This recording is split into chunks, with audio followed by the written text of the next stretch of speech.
In front of me is Motorola Moto G60, and today I would like to show you how you can turn on or off auto rotation. Begin by going into Tab menu and looking for Auto Rotate shortcut. When you find it, click on it.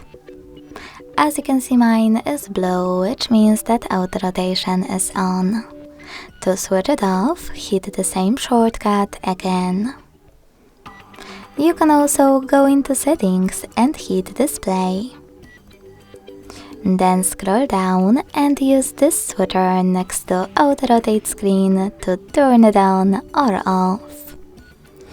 Thanks so much for watching. If you enjoyed this video, leave a like, comment and subscribe. Bye!